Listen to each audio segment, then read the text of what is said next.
Today's Sherpa review has some particularly relevant information if you're brand new to the domain industry and trying to understand exact match domains. What's all the hype? We give some exact figures and parameters to work with to know when an exact match domain is a good investment for you. We also discuss names at NameJet, an investor portfolio, strategy in general. It's a good show. Enjoy.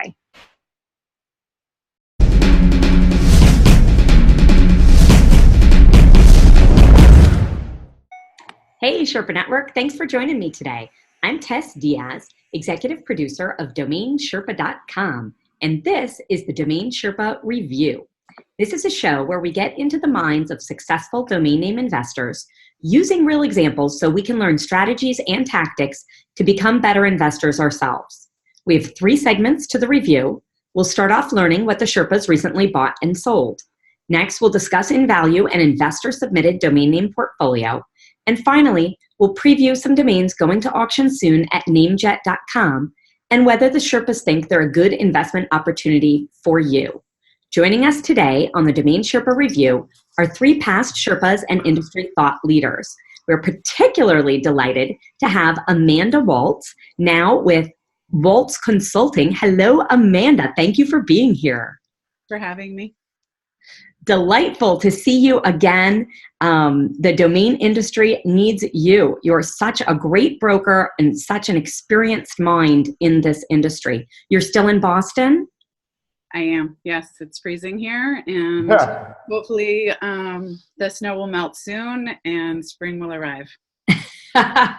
Well, we're rooting for you. I heard the groundhog saw its shadow, so yes. Good luck. Wishful thinking. That spring is coming soon, but certainly doesn't look like it outside today. That snow in Vegas really makes things turn. If it's the same Boston that I know, and you've got 3 more months before it even. It is. Oh, it is. It is. Shane Cultra, DSAD. Hello. How much snow do you have? We don't have any snow, but it's ice, and I make a living doing salt.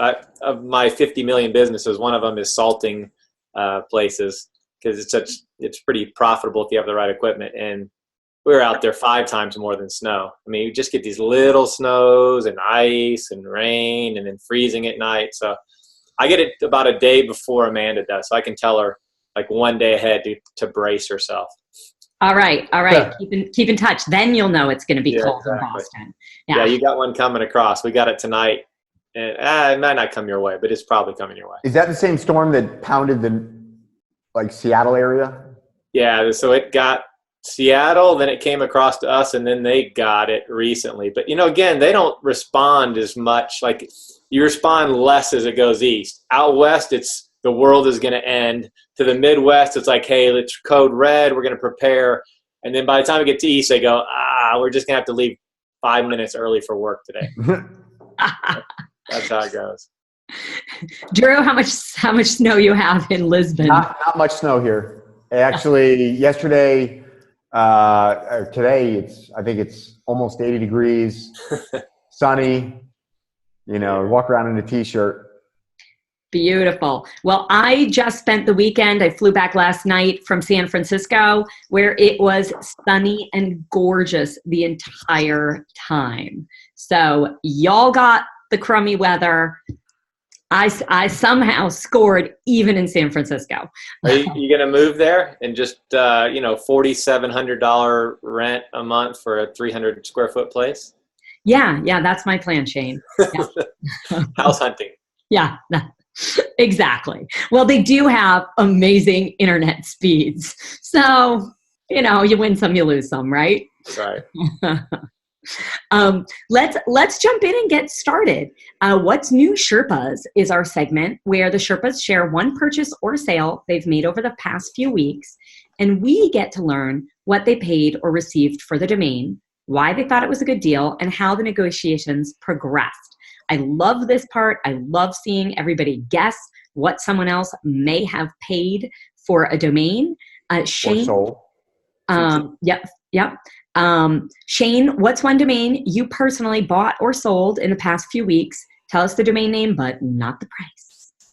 Okay, it's a commoner purchase. It's a name that I bought that's is not going to move the needle for a lot of people, but it's a type of name I've been buying. It's Packle, Packle, like pack with an LE on the end. Packle, like tackle with a P for Packers. That's even better way to say it. Yeah. Oh, for Patriots. What was I thinking? Yes. It's just because it had pack in it. Yeah. But okay, Packle. And I like, Shane, you bring the average Joe right in here. Packle.com. Amanda, what do you think Shane would have paid to acquire Packle.com? Or what do you think it's worth on today's market? What someone should pay to acquire it? An investor or an end user? Either one. You can say both, Okay. one or the other. It's up to you. You can give a range. Sure. I think he paid under 1,000, and I think that it could definitely be sold for a lot more to someone who either had a plan or a broker who could sell a concept. So in my mind, I could see that going anywhere from 12 to 25,000 with the right buyer and with the right broker. Or if you're not planning on hanging on to it, Shane, if you could sell a concept, I think that I like it actually a lot. It's a good brandable. Thanks, Amanda. Yeah, and you're right. A broker with a concept is important. Drew, what do you think Shane paid for Packle.com?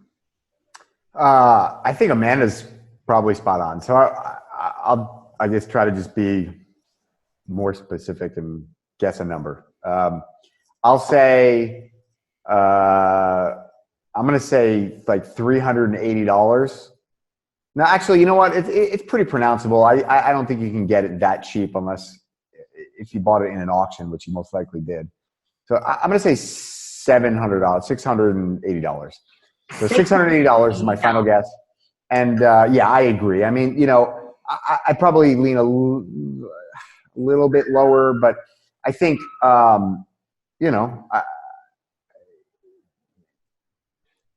you put a buy it now of like $7,888 or $9,000.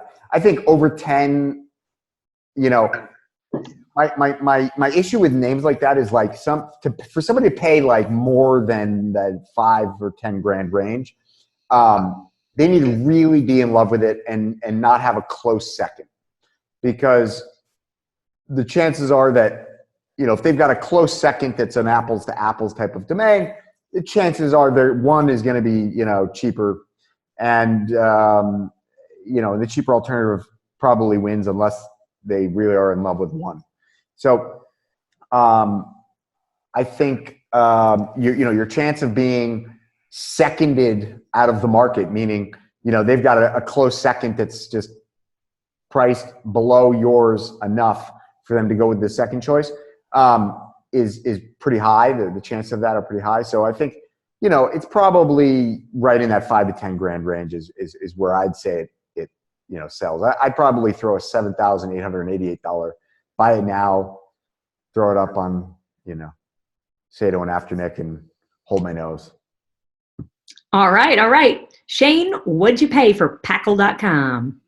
Well, they're right on there. I paid $850 for the name, and I mean they're 100% correct, both of them. It's the kind of name that I like to stock my portfolio with because it's a good brandable. It passes a radio test. It's relatively short, and if you can't afford the $50,000 one word or the $100,000 one word, I exactly, Drew's is right. I need 10 times my money to make it work. And I usually have a 3 or 4% sell-through rate. So that doesn't match up. So you think, well, if he gets a 4% sell-through rate and he's only getting 10 times his money, those numbers don't add up. But I feel if you get the right names, you can eventually get to more than a 4% sell-through rate. And that 4% a year, I think most of the names I have, I'm going to sell. I have no doubt that I will sell every name in my portfolio now for more than I paid for it. But it's taken 10 years of getting rid of all the junk. And a name like Packle, the reason I put it up, a name like Packle would have been $100 5 years ago, $70, $20. And every year they're creeping up and creeping up. And I bet Packle next year will be over $1,000. I have no doubt in my mind that those are getting harder and harder. Every time someone brands themselves, another one, as Drew says, off the market. So anything under six letters and under that are pronounceable and cute and brands, they're going to rise just like the other name. So I'm trying to get it while I can still get it and keep it under $1,000. But I bought Gipple and Tackle, just those brandables that are easy, short to pronounce. Mm-hmm. So you bought this in an auction? That's all if I'm buying it at GoDaddy or Dropcatch, that's what I'm looking for. I'm looking for those. Because if you get the big names, you see the auctions right now. There's 10 major players going for the one word short ones. They're getting crazy. I mean, you're starting to see, there's a 4 number right now at like 50, 60,000, and it'll probably go over 100,000. So the numbers are growing every day, and it's only going to grow. To expect it to not grow means that names are coming back. They're not coming back. Once they're gone, they're gone. But this was an expired domain auction. This was an expired domain auction. Pardon me? That was at GoDaddy. Okay. Yeah. All right. Yeah, good one. And you were prepared to go anywhere under $1,000, $999? Yeah, under $1,000. I try not to get caught up in a bidding war. They're not, like Drew says, they are replaceable, but they are becoming less replaceable because I can't find another one. I used to be able to replace them at $100. Now I'm replacing them at $800. Find another one, but there's, let's similar, say yes, a few other people like you who have got a portfolio who are pricing them, and then that's right. You've got more staying ability than most of the people who are going to be playing in that field. And so, you're at their whim to discount, right? It's like they suddenly decide, they lost confidence and they suddenly say, oh, I'm going to price all of mine at $1,888. Yeah. They've, hurt your market. Yeah. I mean, it's to some degree, right? I mean, it's not that it's each one is unique and individual. And so it doesn't really operate that way, but but it could. Yeah. Yeah. Yeah. But the best sales are definitely a company that has the name already. And then they come to you and say, that's a name of, like I had a knife company. There's no alternative. That's the name of their company. And their alternative is what's to the right of the dot, not to the left of the dot. Yeah, exactly. And so that's why, I mean, there really is like. And they didn't have a trademark. There's 3 completely different markets. I mean, we've said it so many times on here, but, we could sit here and have these intellectual conversations about, oh, what is the domain worth? What do we think? Why do we think that? But at the end of the day, it's like, well, which market are we talking about? Is this, the investor market, wholesale market? Is this like outbound end user market? Or is this the stars align, lightning strikes? You've got an end user who's already got this name or has already had board decisions and investor decisions that this is the name, and they're coming to you, and the only question is, what price are they going to pay? This isn't a squatting. We don't come in after they have the name and say, hey, I'm going to buy the name. I had the name before they chose their company. The only thing that we agree on is we both love the name. Yeah, exactly. And that's a great thing to agree on, Yeah. All right, Amanda, what's a name you recently bought or sold? Okay. So as you mentioned earlier, I'm just starting to come back. I am going on referrals only. And the only name that I've sold in the past few weeks, I actually can't tell you the name, but I can tell you a little bit about it that I think will be helpful and descriptive. It's a common surname, but it can also be used as a male or female first name. In the United States and in the UK, 6letter.com. Very nice. Okay. No, that's wonderful. We like the mystery even more sometimes. And Drew is a huge fan of firstname.coms and probably surnames.com. Can you tell us, was it an acquisition or a sale? It was a sale for a company who was no longer using this particular domain name. Okay. And it's great to see more and more companies understanding that domains are assets that they can divest. So good for you. Shane, how about you guess first? Well, that's one of the hottest markets is names. Or again, talk about really not having any left on the market. I'd say in another 5 years, you're going to have to start making up names to have names to sell. I will say it can be a last name and a first name, which is really nice, but that means it makes a great brand. I'll just say $80,000.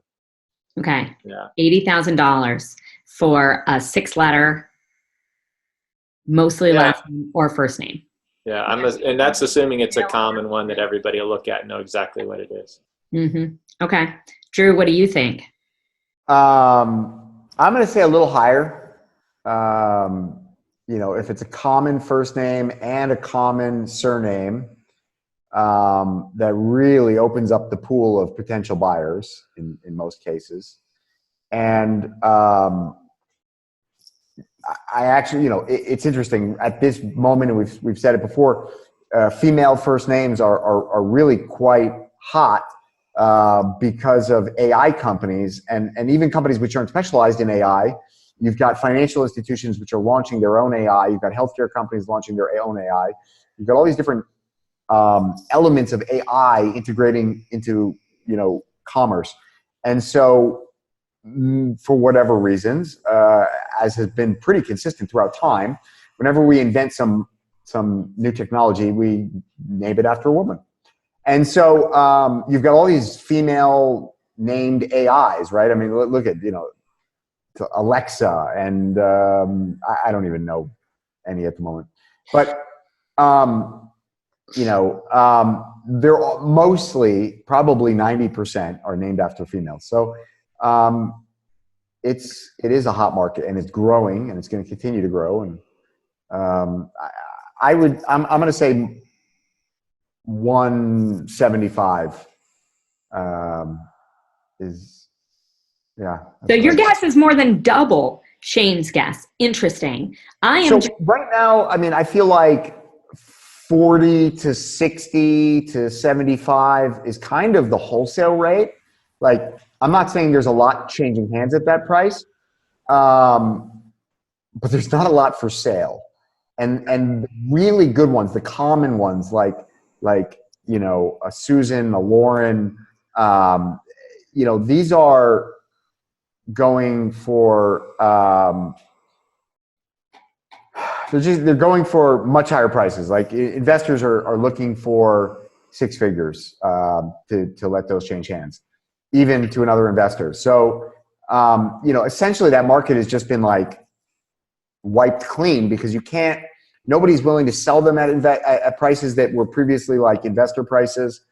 And so the investor price is sort of, there is no investor market on the supply side. So, yeah. Now, we've sold several in that 150 at the low end and 350-ish at the high end, just female first names. And so, yeah, I think. Amanda, I was under the impression it was a male name. It's either. It lent itself to be quite versatile. It is a surname. I do know of some women who have this name, and it's more popular in the UK for a man to have this name. Okay, interesting. That, I think it may, do you think, Drew, that would add even more value to it? I think it's very subjective. It's tough. Yeah. Okay. All right. Lay it on us, Amanda. We want to know about the negotiations on this too. So, not the name. She could tell us the price. Absolutely. And so we did offer it for sale in, as Drew was saying, the low 6 figures. Actually, they were a pretty motivated seller. And I negotiated it for about 30 days, and it sold a little bit less. than they wanted to sell it for originally that we brought it to. No, it was definitely still in the in the low six figures. It didn't have a 1 and it didn't have a 3. So we're right in that ballpark. Anybody who has these domains right now that are that versatile and could either be AI, it could be a wellness product. Those were the kind of agencies that I was looking at. There are so many companies right now with female founders, and there are so many VCs out there that are made up of entirely former founders who are women who love these type of names because they can literally say, okay, you know what, I have a wellness company that's coming out and they're female founded, they're going to love this. So those are the type of founders and VCs that I'm pitching these type of names to, because they tend, in my opinion, to have a little bit more visionary type of investor strategy where they can see this as an addition to their portfolio. And then I would think within probably 6 months, we'll see a company with this name. So it's not even a company that has been, that has a application for it yet, but coming soon. And that's a big statement about their commitment to the vision of domain names and the personalization of a brand. Tell us how the negotiations went, what kind of feedback you got as you presented this to different, it sounds like primarily to VCs and startups. Yeah. So I think the biggest thing that I've realized over the past 3 or 4 months is there is still such an education process. The most savvy marketers who understand, all the algorithms that they're talking about with me, and that quite honestly goes like this for me. I understand brands. I understand an emotional connection to a word or a name, and lots of savvy marketers do not. So you really have to paint a picture for them, and the ones that get it, and you don't really have to do that because they understand, what it is that they're looking at in its rawest of forms. But then there's some that you would think, oh my gosh, they have to have this. If a investor or a seller says to me, this is the company who's going to buy it, I just need you to bring it to them because I know that's the buyer, nod and smile and wave politely. But at the end of the day, it usually is not. At least that's what I've found. I agree 100%. It's like almost in 100% of cases where somebody comes and says, here's the buyer. I already know they're the buyer. It's like, I already know that's not the buyer. You're totally right. I always say that it's usually the David and not the Goliath who buys these names. When you're looking and you say, this is just the perfect name for this buyer. Well, who is their smallest but fast growing competitor? Who's probably not even on the big guy's radar yet. That's the guy you want to sell this name to. That's the guy who needs the leg up to go, to fight the Goliath. Yeah, because the big guys don't think they need it. Yeah, and they're willing to look outside the box for where can they well, they're looking for strategic advantages, right? Yeah. So, where really for the Goliath, in most cases, not always, sometimes there's still a very strategic advantage, but in most cases, usually the Goliath, the only sales pitch you can make is, for defensive purposes. And sometimes that's a really strong case. Sometimes, there's, that's a very strong case to make. The defensive case is sometimes the strongest case. But, with the David who's trying to come up against the Goliath, it's, he's looking for tools. Yeah, it makes a big difference. Or she is looking for tools, as the case may be. Yeah. Well, excellent sale. Congratulations. Thanks. AMANDA. Oh, it's not female. I don't know. I was counting it out in my head. Andrew, too. I was like, Andrew could be a last name and a first name. I see. And the only reason I went lower is I was thinking it's some not popular. But, there's a huge range of the quality of the last name and first name. I mean, there's Yeah, there's $1 million names out there. absolutely. And my daughter has one of those names. Her name is Bradley, and it could be male or female. It wasn't Bradley. That would be great. Although I think Bradley actually did sell recently, and I want to say it's like an insurance company, but it's something very similar like that. Yeah. Wild. Very exciting to hear. All right, Drew, what'd you buy or sell lately? All right, I'm going to go out on a limb here because these guys might have seen the price because it was marketed in a newsletter when I bought it. But it truly is one of my favorite domain purchases in like a super long time. I love this domain. Keepcalm.com.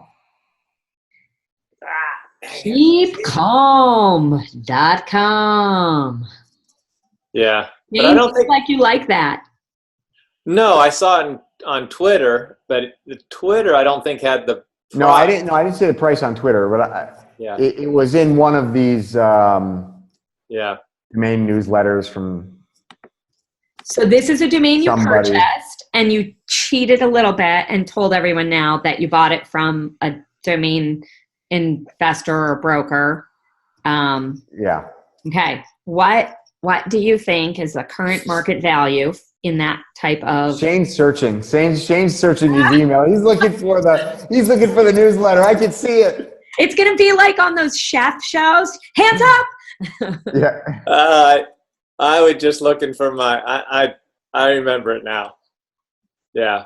I knew I had seen it. I remember it now that the emails are. Well, you said it was on your newsletter, and I said no, it wasn't on my newsletter. No, it wasn't on your newsletter. I was like, that came through. It's on someone else's newsletter. Okay, Amanda, what do you think? Today's market price. Today for Drew. Well, what do you think I paid, and what do you think it's worth? Okay. I think he paid 12 grand for that one. And what do I think he could sell it for?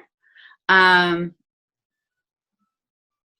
gosh, it's all those t-shirts. I mean, there's a Keep Calm for everything. I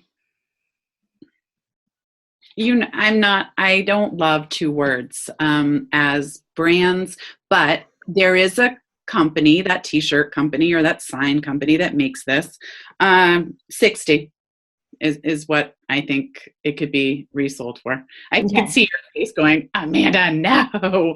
But yeah, I think 60. I mean, even then, 5X is nothing to turn your nose at. All right, thank you. Shane, what do you think? Oh, I know what he paid for. Well, I don't know what he paid for. I know what they were offering it for. But I'll be honest with you. When I saw it, I remember the website that did the Keep Calm T-shirts, and it was like an adult humor. What is the name of that website? But 2007, 2008, it was the Keep Calm shirts, and it was pretty girls and funny stuff. And I wasn't sure if they ever got a trademark on it. And I'm assuming not, because I see millions of Keep Calm shirts that have to do with nothing of the original. So I just say that was not anything that's trademarked. So, but that's the first thing that came to mind is like, somebody's done that. But yeah, I think it's a $50,000-$60,000 name, especially if I'm selling anything along those lines. But I'll let him tell how much he paid, because I know what the newsletter. And I hate to promote that newsletter because we did it before, but they do a good job. They bring out some good names that in the industry is, and I can say it's QEIP, and I think Michael Law is working for them now, who I really think's a great guy. He's a hard-working young man, and they have some good names. Our industry needs newsletters with good names and liquidity, and they do a good job with it. But Thanks, Shane. Let's see if Andrew negotiated. So I can say they had it at 14. Yeah. So paid 14, literally came through my inbox, and literally within 30 seconds of seeing it, I just wrote back, sold, I'll take it. Here's my escrow email. And literally 5 minutes after I wrote that email, he wrote back saying there's two other people who wrote the same thing, but after you. So I got it. and it's a good thing I didn't try to negotiate. Yep. I think it's worth materially more. I think it's a low six-figure name. I think it's $150,000 domain. And the reason I think that is that I think it just fits into, so it's gone beyond just the cultural trend. Like, you've got some of these trendy words that come out and they're hot for a minute and then they go away. Something like Kofifi, or I don't know. Every year there's something, and it's hot for a minute and then it's gone. And Keep Calm's got like over a decade of cultural significance. And so at that point it becomes a part of, I don't see any slowing. I still see shirts and posters everywhere for Keep Calm this, Keep Calm that. There's brands, if you Google it, if you just Google in quotations, keepcalm.com, there's like tens of thousands of websites out there called blah, blah, blah, keepcalmposters.com, Keep Calm this, Keep Calm that, blah. There's tons and just endless numbers of trademarks, but nobody owns Keep Calm just as it is for the applications that I've got in mind. And so I think that it's very culturally relevant. I think it's still, I think it's like one of these things that's kind of ripe for, a comeback is the wrong word because maybe it's fallen off something from its peak, but for me, the reason I love it, I think it's the perfect cannabis brand. Keep Calm. Like, yeah, there's just an endless number of campaign and marketing slogans that can go along with that.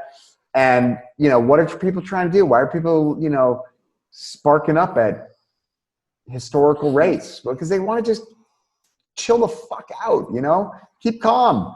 Like, I just looked up where the history comes from. So the trademark, it was a 1939 British military poster, said "Keep calm and carry on" to the people. Well, the British issued a series of posters, and that was one that was reserved for if they were successfully invaded. Then they were going to put that up everywhere, and it was found later on. So it has this exceptionally deep meaning to the British people, I believe. And then, the whole world loves it and loves all the applications of it. And Drew, there is an application I would not have thought of, but immediately I see your spark. So yeah, I love it. I just think it's a super fun brand. Yeah. Keepcalm.com. I mean, it's one of those names. I love cocktail party names. I love names that, like, you're at a cocktail party and somebody asks you what you do and you say, I buy and sell domain names. And they're like, what are you talking about? And they're like, what kind of domain names? And that's the kind of name you can break out, and they're like, oh, that's cool. Right. If you tell them, we own insurancequotes.com, they're like, yeah. Even though insurance quotes would be worth, like, we don't own that, by the way. But even, insurance quotes would be worth 5 million, 10 million. But the person at the cocktail party is going to be way more intrigued by keepcalm.com than that's the one he'll go home and tell his friend, hey, I met this guy. Whereas insurance quotes are like, I don't know, he's some geek. Yeah. When we owned Santa.com, that was my cocktail party name. Mine's genderrevealparty.com. Yeah. So Drew only owns names to be interesting. Isn't that why we do it? Listen, there is some degree of truth to that. And I'll tell you what, it's been a successful strategy. Because all of the most interesting investments that we've made outside of domains, I would say, I think I would say almost 100% of them have been as the result of just being interesting and able to engage in interesting conversation, because, we do something that not everybody does. And if you do it well, people find that intriguing. And it's an interesting field because, it's like I always say, all roads lead to domains. And so we get to engage with the most interesting businesses, all of the types of businesses in the world, and crazy, interesting people, and just crazy people. And so it's, I find when actually, on that note, and then I'm going to stop talking, but I legitimately, this is historically relevant. I legitimately had the craziest person I've ever encountered in the domain business call me yesterday. And that really is saying something, because I truly have engaged with some incredibly insane people. But this dude took the cake. And I apologize to all of you God-fearing Christians out there. I don't mean this in any insulting way, but this guy was a believer. He called up and told me that he owned Pepsi.com and Coca-Cola.com, and he owned, I think it was 600 other domains that were having to do with the biggest corporations in the world. And I thought, oh God, okay. Please explain to me how it is that you believe you own Pepsi.com, because I really was interested in how he actually believed he owned Pepsi.com. And I literally, actually went and checked just in case, because I realized, I was kind of condescending to the guy. And he told me that God ordained it, that he owned Pepsi.com and Coca-Cola.com, and it was God's wish. And if God willed that he owned it, then he owned it, period. End of story. There was nothing else discussed, and wanted to know what I could sell it for. And this conversation went on for, I'm not praying right, 15 minutes, 20 minutes. What? And you spent that much time on the phone? Yeah, because he was the real deal. You know what I mean? It was like, I wanted to just milk him. I just wanted to really get into this guy's head, because how do you believe? How can you actually believe you own Pepsi.com? I really wanted to know. I wanted this guy to tell me, I know it. I freaking know I own Pepsi.com, because, but that was it. It was literally that just God had ordained it, and so it must be. I don't know how we're going to get from A to B, but we'll get this on film and then see what happens. It's not over yet. I know. Wow. Well, Shane, you definitely are not praying right with Packle.com. Yeah, I'm praying. I do pray every day, but I really haven't asked for a domain yet in a prayer. Maybe I'm doing the wrong thing.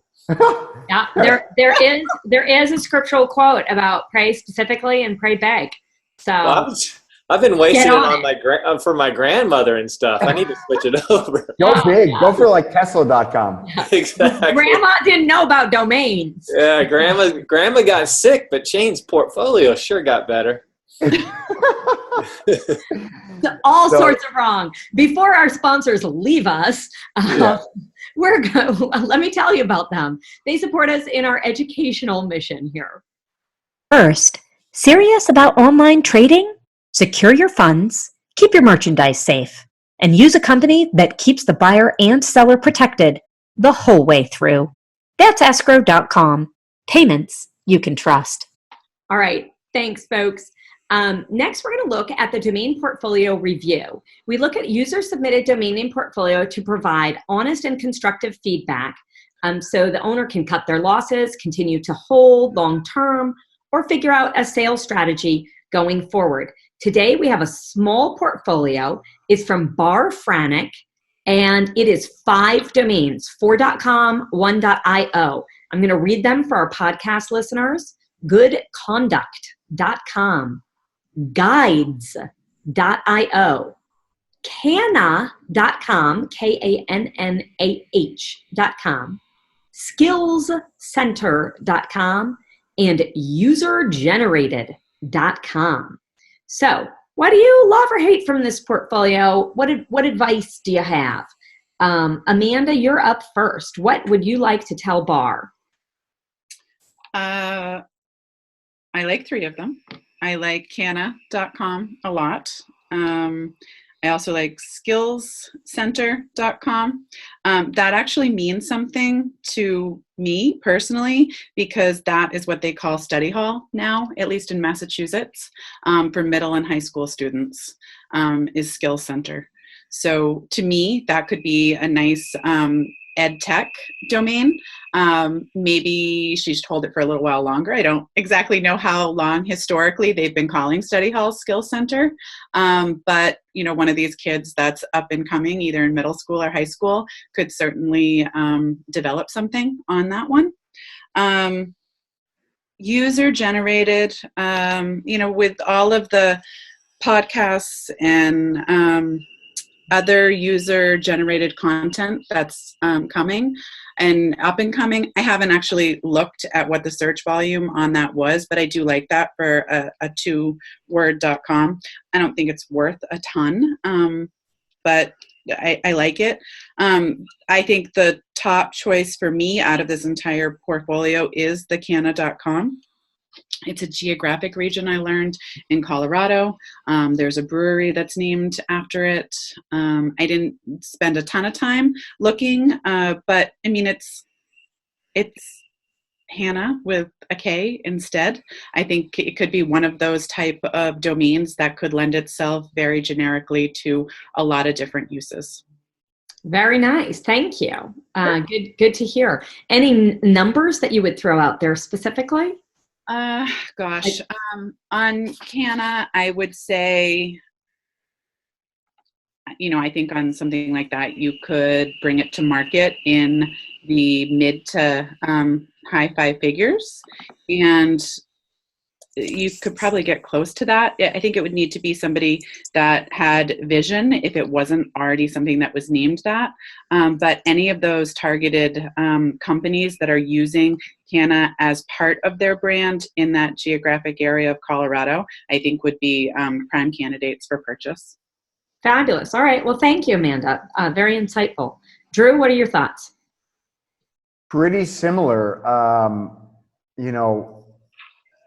I like Canna. I don't love it because it doesn't pass the radio test, but it's got traffic, and traffic's a really good indicator that a domain will have interest. Traffic and trademarks are probably the strongest indicator of a domain's propensity for an end user sale. So I like that. I like good conduct. I don't know why though. It's one of those things. It's like it just has a ring to me. Like good conduct, I kind of like it. It just I don't know what the commercial use case is though, other than like China's Big Brother network and rewarding you for good conduct. I feel like it could be a T-shirt brand that doesn't that sound like? It's like keep calm. Honestly, it's like keep calm. It's like good conduct. It just could be. It could be a catchphrase. It could be like like suddenly instead of everybody hating everybody and everything, suddenly we become positive people and we start talking about the good stuff in society, and then we have a catchphrase and a hashtag called good conduct. Wouldn't that be great? You start it, Drew. I was going to say, you should do that. I'm too jaded. I'm not the guy for it. User-generated, user-generated content, big deal. Big element of commerce, SEO, marketing. I don't know. Put a number on that. If you were to list that today, what would you list that at? Tricky. I don't know who's going to use it for that.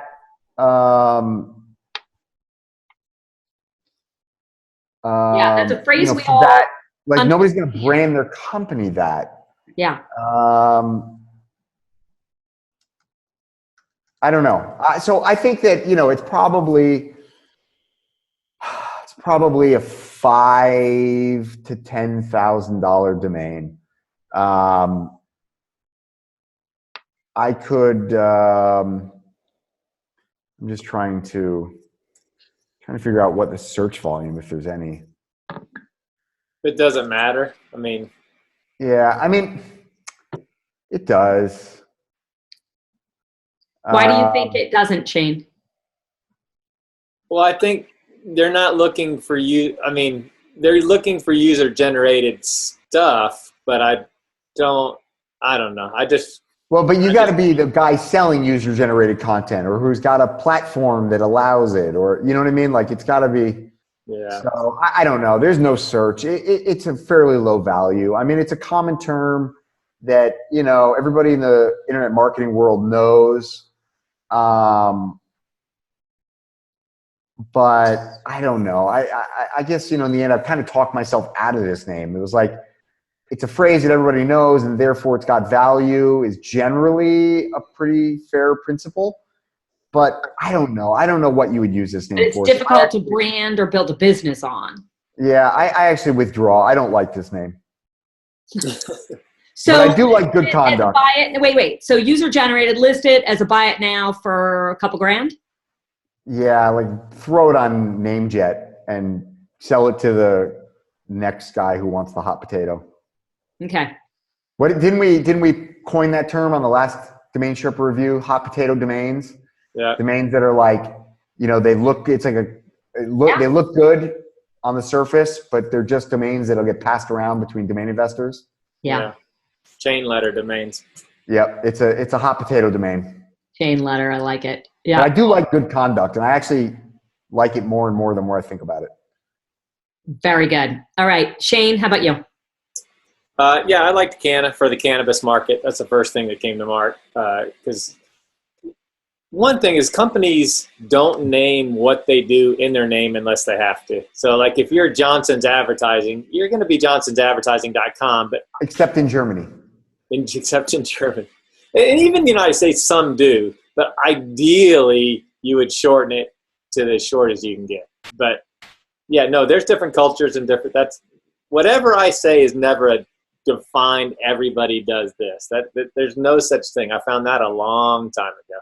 There's always a somebody that's doing something different than somebody else. But that being said, a lot of companies don't like to pigeonhole themselves. They do like to pivot in what they do, and they don't want to say that they do X when eventually they do X and Y and Z.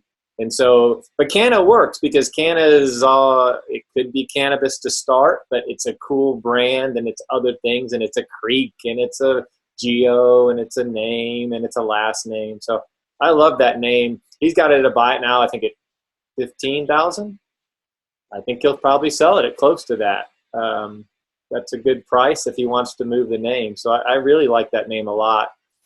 Skill Center I loved, but then when I heard Amanda say Skill Center, it sounded like Skill Center, and I'm thinking, is it Skill Center or Skills Center? I know you're not producing one skill, but that's always an issue when it comes to names like that, is the S can get hidden when you say it or in your thought. So it becomes worth less with the S in the middle. But if it's homeroom or study hall, I think that makes sense. But definitely a good name.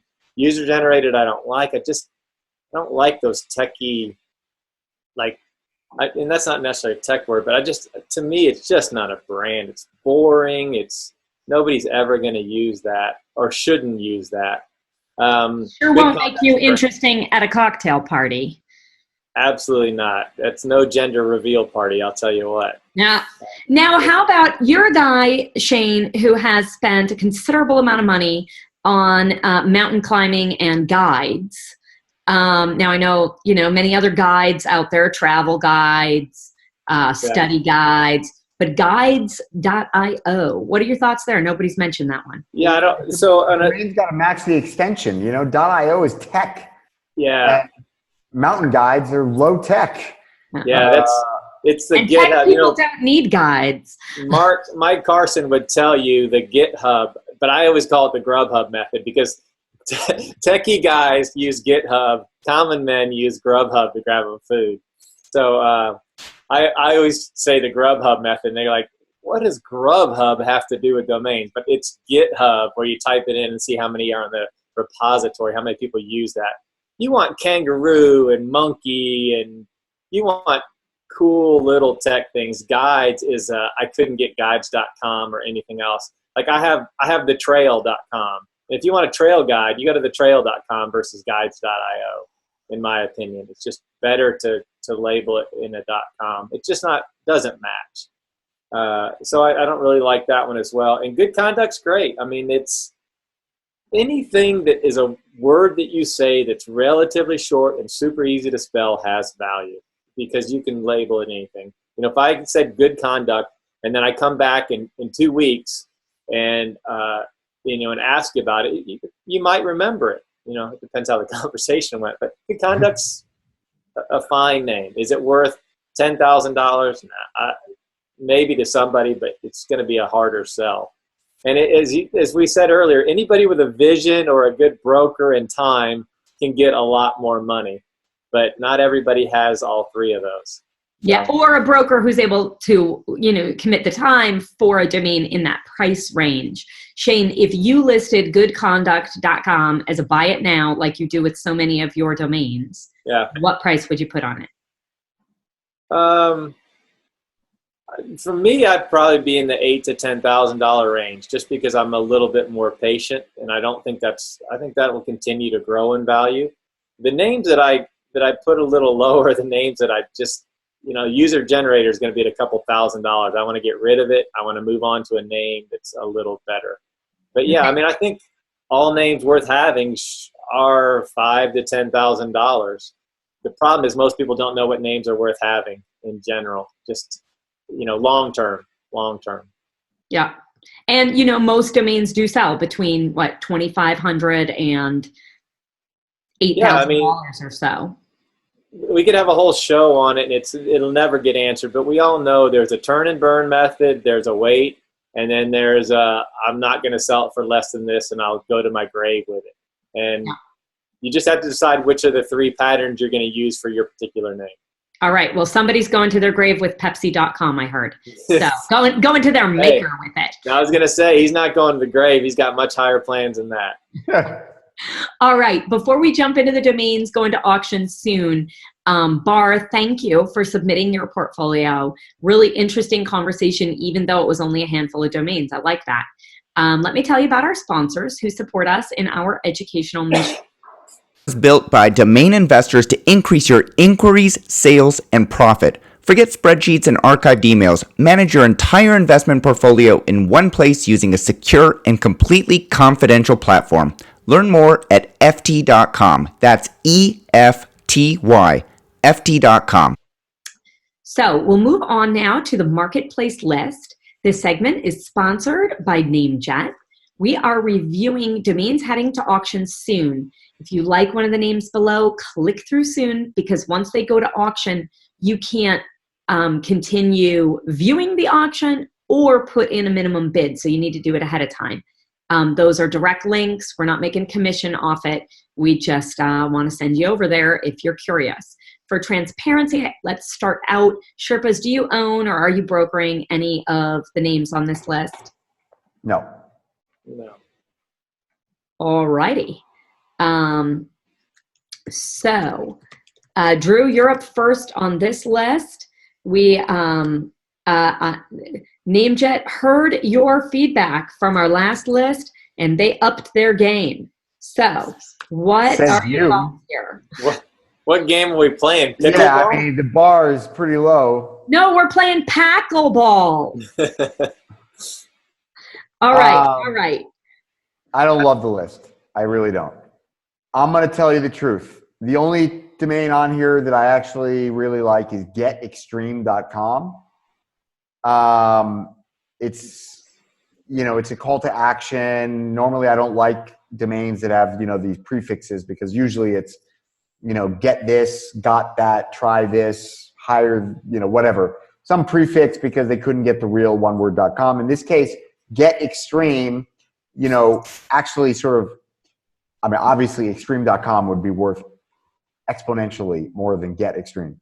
But for the sake of this conversation, get extreme is an additive to the name. It gives it a different meaning, a different appeal. And so I like getextreme.com. I don't know that it's a company name, but I think it's a great marketing campaign for, GoPro or Red Bull, or, it's just cool. Get extreme. Yeah. What would you pay for it? Are you going to bid on it?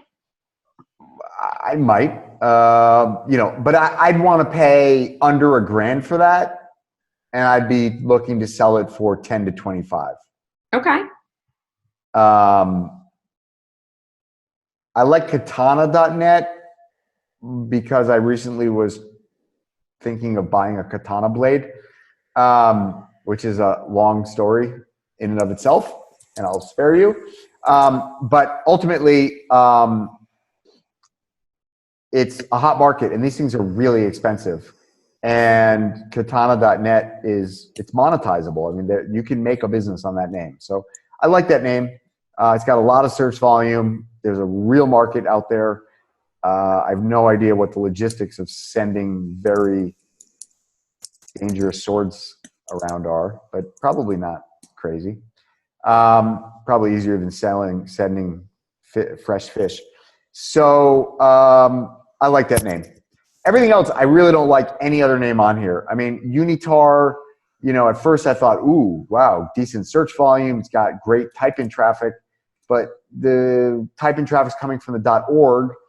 And so if traffic's your thing, this is probably a very interesting name because the traffic is coming from the United Nations group that is trying to promote and enforce the 2030 Sustainability Summit or sustainability objectives, climate sustainability objectives.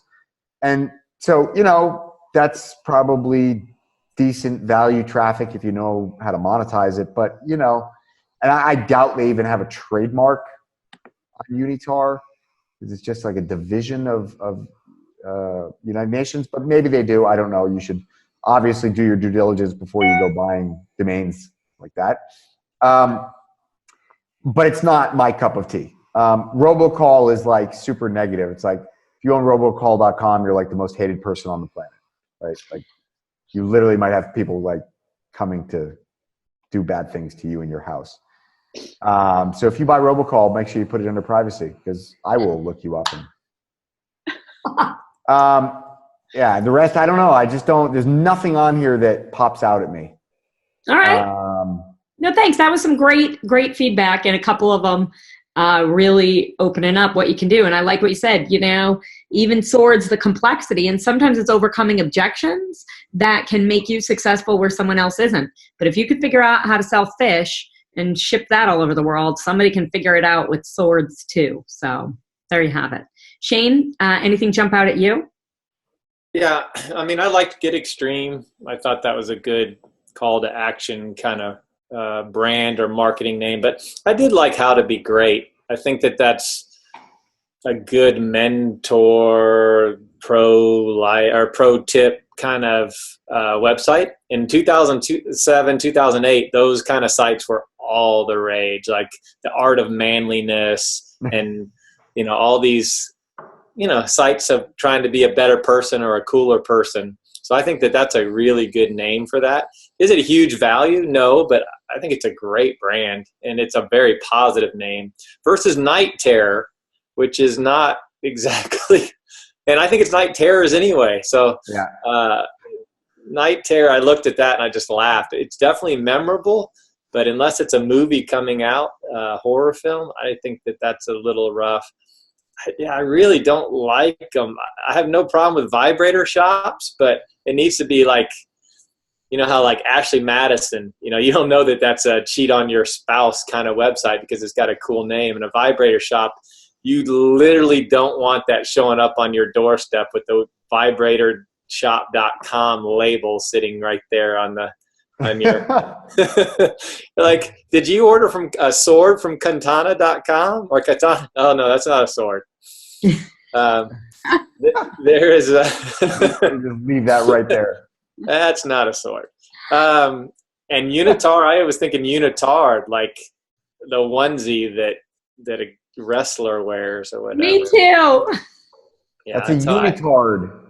When you said they stepped up their game, I thought, no, we have to step up our game to try and make something out of these names today. Yeah. I think the opposite. I mean, in the investment business, this is a perfect example of what I said earlier. You're just not going to name your investment business investment. You've just taken away all the personal things of the investment business and put it in and just made it generic. So I think it's pretty rough list. The only two that I would even think about bidding on would be How to Be Great and Get Extreme. The rest of them, any other people can have and put that potato in the microwave and get ready for the pass. And I think this is a good moment. We talk about exact match domains, but investmentbusiness.com, wholesalebusinesses.com, vibratorshop.com, these are not good examples of how to use an exact match domain. Maybe we can speak of that in a minute, of why these are kind of prime examples of where not to use an exact match. Or Yeah, but marriage these aren't photographer. even really exact match domains because they don't have any search volume. Yeah. You know, the whole point of exact match is that it's an exact match to a term that people search for. So if nobody's searching for it, it's not an exact match to anything. It's exact match, literally by definition, means it must be the exact match of keywords that people are searching for. So it's got to have, you know, and obviously, you know, just to give some level of indication, right? Under 10,000 searches a month, you need to have a really high branding potential or a really high CPC for that to have any value.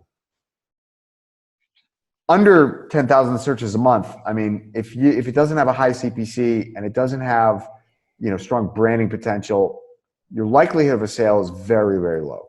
I'm not saying it's impossible, and this is obviously a generality, but it's got to have more than 10,000 searches a month, and it's got to have, you know, some other factors going for it, like, you know, brandability or you know, CPC. What do you consider a high CPC? I mean, I love to see $1 or more, but I mean, you know, like for non-direct commercial keywords, you know, anything over 50 cents is, I guess, probably interesting. Yeah. And is another factor in exact match domains. So it doesn't mean that it just exactly matches any term anyone has ever used, but it's matching a search volume, but also it has to have some commercial value too, right? Like no. So literally the term exact match domains comes from the Google, the old version of the Google AdWords keyword tool. And literally there was broad match search and exact match search. An exact match search meant that this was keywords that people were searching for exactly, not with any prefix, not with any suffix, not the singular and the plural, just the exact keyword that you look up. So football is one exact match search term, and footballs is an entirely other exact match search term. And okay, let me rephrase my question. So just because something is an exact match doesn't even then mean that you should invest in the domain.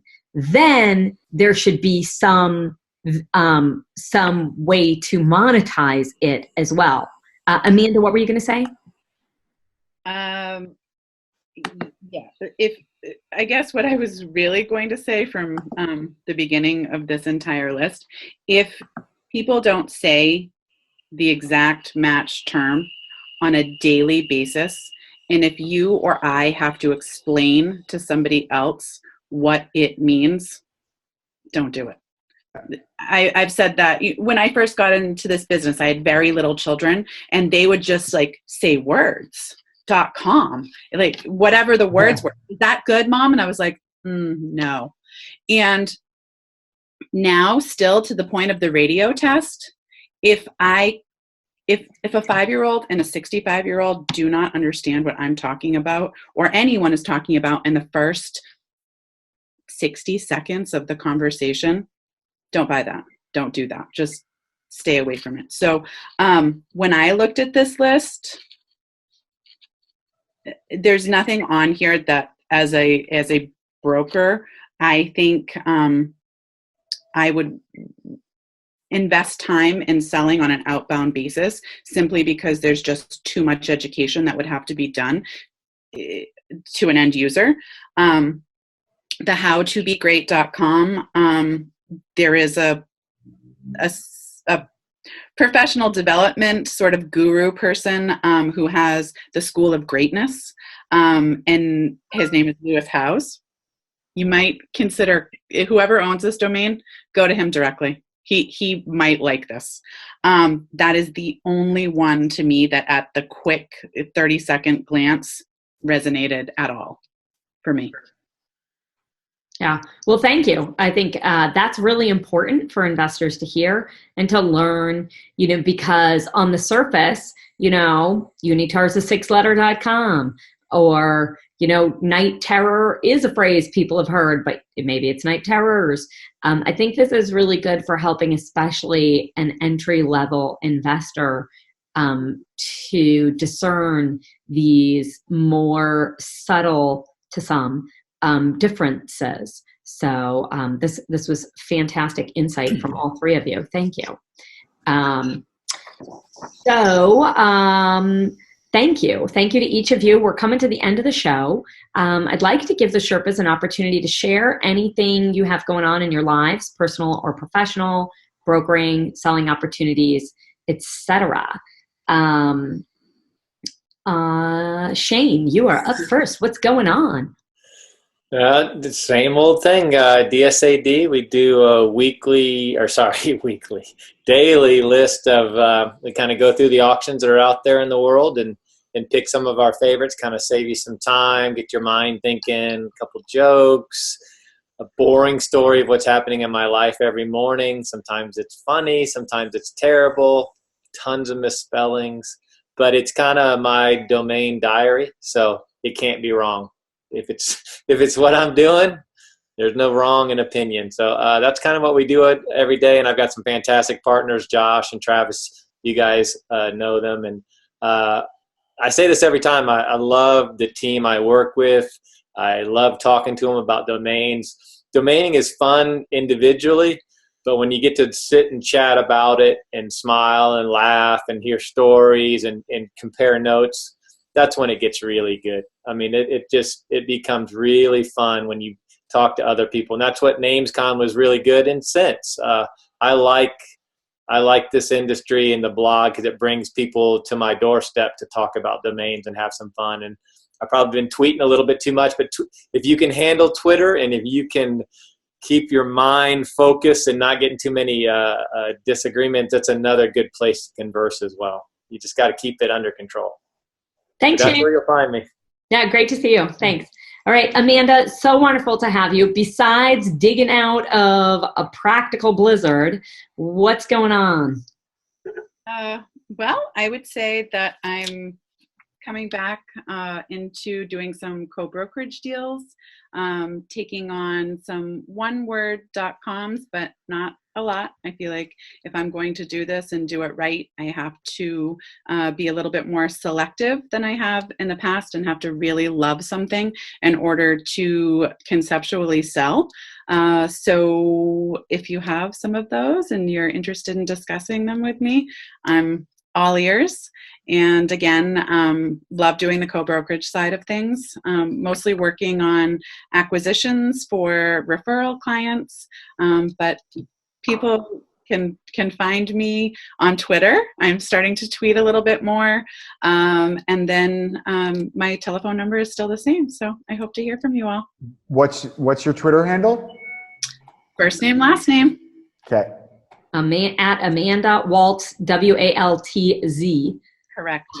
Yeah, very good to see you. Amanda, how many years experience do you have in this domain industry? Either 8 or 9. A lot. Yeah. I feel like I really got a great education, been very, very fortunate to work with some of who I consider to be some of the best in the business, and incredibly grateful for all that has been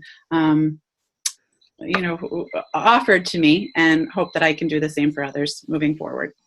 Yeah, Amanda, you have really formed some spectacular connections in the domain industry and, more importantly, outside.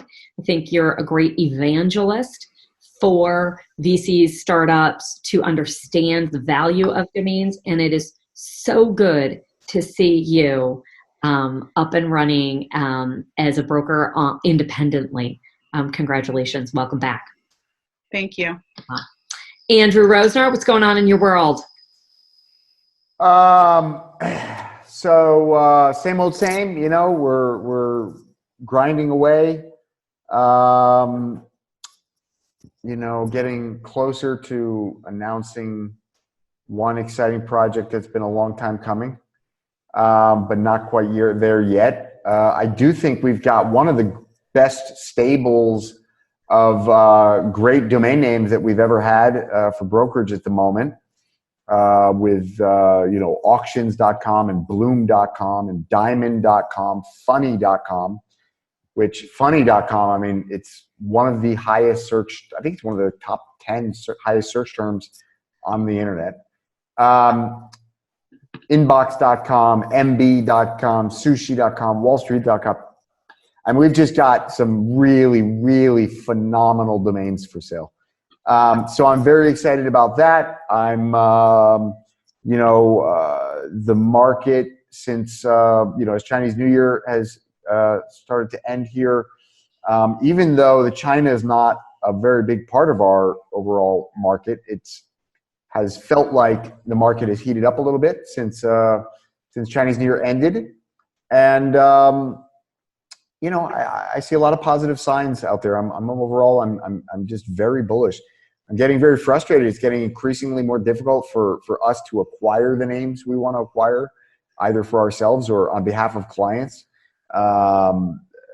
You know, I posted on Twitter yesterday, there's a short squeeze happening in the top, you know, the top percentile of .com domain names. It's getting crazy. It's getting very, very hard to do our job, you know, finding great names for clients. It's really, really, really hard. Yeah, that's what's up in our world. That's it. I hope everybody is aware of and planning to attend NamesCon Europe, which will be here in Lisbon, Portugal, the last week of June, I believe. I think the dates are the 21st to the 23rd, but don't quote me on that. We'll get it right at some point if that's wrong. And I think that's going to be a lot of fun. It's going to be crazy good weather, which is pretty much a guarantee at that time of year.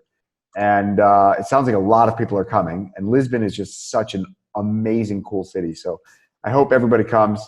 And that's it. You know, thank you to Amanda. I'm so happy to finally get you on. Yeah, for anybody who doesn't know Amanda is, as far as I'm concerned, one of the very, very, very few other folks in this domain industry that calls themselves a domain broker who I believe not only deserves that title, but actually does a great job. Phenomenal, phenomenal asset to this industry. So thank you for finally getting on the show with us. For having me. It was really fun. Delight to have you. NamesCon is June 20th to the 22nd in Portugal. And that is super exciting. And immediately followed by the ICANN meeting in Marrakesh, by the way, which is like a 2-hour flight, I think, from Lisbon. So I think a lot of people will come to Lisbon and then go to Marrakesh and make it a package deal. Yeah. Well done. Well, just want to tell our Sherpa Network, if you receive benefit from today's show, please post a comment below. Thank today's Sherpas. Share it on Twitter. Help others to really understand this industry as well. A big thanks again to Bar Franick for submitting your portfolio. Remember, you can submit your portfolio via the link on DomainSherpa.com. And a big thank you to NameJet for sending over these domains to help investors be more educated and involved. And biggest thanks of all to you three Sherpas. Thank you, Shane, Amanda, and Drew, for your experience and insights. We'll see y'all next time. Bye.